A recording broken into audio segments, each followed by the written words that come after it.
Hello students, myself Sheetal Baria from Saraswat International Academy welcome you to Standard 7 Science class. Today we will learn lesson number 2 Nutrition in Animals. Part 1. In lesson number 1 we studied about plants, how they prepare their own food by the process of photosynthesis. But animals cannot do so. Animals get their food from plants either directly by eating plants or indirectly by eating animals that eat plants. Animal nutrition. What is animal nutrition? Animal nutrition that includes nutrient requirement, mode of intake of food and its utilization in the body. The complex substances such as carbohydrates cannot be utilized as such. They are broken down into simpler substances. This process is called digestion. Different ways of taking food by the animals. The mode of taking food into the body varies in different organisms. Bees and hummingbirds suck the nectar of plants. Infants of humans and many other animals feed on mother's milk. Snakes and frogs swallow their prey. Some aquatic animals filter tiny food particles floating nearby and feed on them. Now let us see the digestion in humans. We intake in food through the mouth, digest and utilize it. The food passes through a continuous canal which begins in the buccal cavity and ends at the anus. This is the alimentary canal of the human body. The canal can be divided into various compartments: the buccal cavity, esophagus or the food pipe, stomach, small intestine, large intestine and the anus. These parts together form the alimentary canal or the digestive tract. The canal can be divided into various compartments: the buccal cavity, esophagus or the food pipe, stomach, small intestine, large intestine which ends in the rectum, the anus. These parts together form the alimentary canal or the digestive tract. The salivary glands, liver, pancreas, inner walls of stomach and small intestine secrete digestive juices. The digestive juices convert complex substances of food into simpler ones. The digestive tract and the associated glands together constitute the digestive system. What happens to the food in different parts of the digestive tract? In the mouth and buccal cavity, we take in food through the mouth. The process of taking food into the body is called ingestion. In the mouth, the food is broken down into small pieces by the teeth.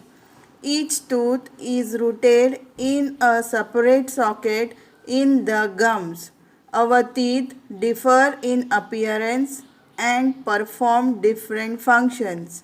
Type of teeth and their functions: cutting and biting teeth, incisors; piercing and tearing teeth, canines; chewing and grinding teeth, premolars and molars. In this figure, you can see the arrangement of teeth and different types of teeth in the mouth. The incisors, then the canine, the premolar and the molar.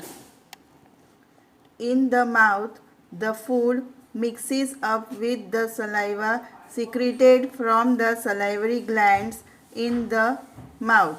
The saliva breaks down the starch into sugars. Tongue. The tongue is a fleshy muscular organ attached at the back to the floor of the buccal cavity. It is free in front and can be moved in all directions. Now let us see the functions of the tongue. We use our tongue for talking.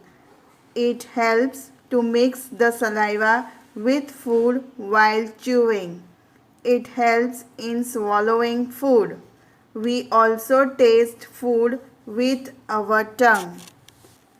Regions of the tongue for different taste: bitter, sour, salty, and sweet. Our tongue has taste buds that detect different taste of food. Now let us see the food pipe and the esophagus. What happens to the food in the food pipe? From the mouth, the swallowed food passes into the food pipe. The food pipe runs along the neck and the chest. Food is pushed down by movement of the wall of the food pipe. At times, the food is not accepted by our stomach and is vomited out. The stomach. Stomach is a thick-walled bag. Its shape is like a flattened U, and it is the widest part of the alimentary canal.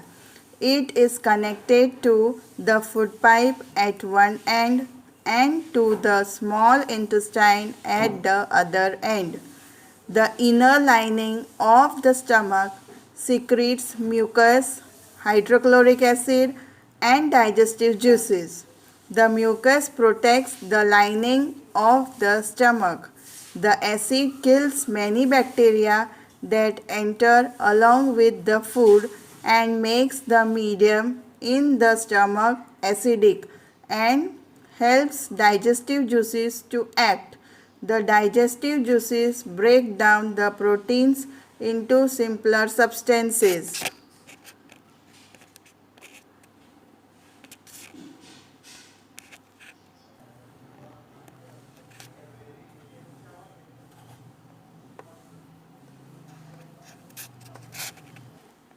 The small intestine. The small intestine is highly coiled and is about 7.5 meters long. The small intestine secretes juices and also receives secretion from the liver and pancreas. Liver. It is a reddish brown gland situated in the upper part of the abdomen on the right side. It is the largest gland in the body. It secretes bile juice which is stored in a sac called the gallbladder. Bile juice helps in digestion of fats. Pancreas. Pancreas is a large cream-colored gland located just below the stomach. The pancreatic juice acts on carbohydrates, fats, and proteins and change them into simpler forms. The partly digested food now reaches the lower part of the small intestine, where the intestinal juice completes the digestion of all components of the food. Here, the carbohydrates are converted into simple sugars, known as glucose. Fats are converted into fatty acids and glycerol. The inner walls of the small intestine has thousands of finger-like outgrowths known as villi, which absorbs the digested food materials. The absorbed substances are transported via blood vessels to different organs of the body where they are used to build proteins required by the body. This is called assimilation. In the cells, glucose breaks down with the help of oxygen into water and carbon dioxide, and energy is released. The food that remains undigested and unabsorbed enters into the large intestine. Large intestine. The large intestine is wider and shorter than small intestine. It is about 1.5 meters in length. Its functions is to absorb water and some salts from the undigested food material. The remaining waste passes into the rectum and remains there as semi-solid feces.